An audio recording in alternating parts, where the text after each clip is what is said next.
To get to macros in Mo, we first need to add a notion of syntax objects and pattern matching and templates to Mo. So we're going to add a simplified match form that always has just one pattern and then an else case. We're not going to add an error form, so here this match is just reporting failure by expanding to the fail code. You'll notice that in the pattern I'm using percent signs instead of dollar signs.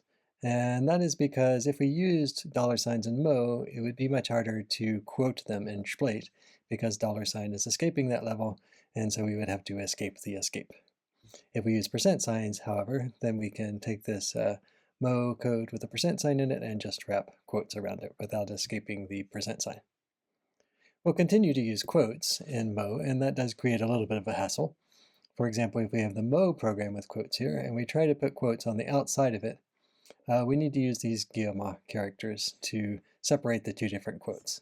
If we just wrote plain quote, then these two quotes would match up, and then the 1 plus %x would not be Mo code, it would be unquoted Shplait code. But by using the guillemots here, then we make sure that this quote has to match with the closing one over there. Guillemots are a little bit difficult to type depending on your keyboard setup, but they're not hard to read at least. And sometimes we don't need them. For example, if we had a Mo program with parentheses around the quoted term, then we could just use regular quotes without the guillemots because the parentheses disambiguate for us.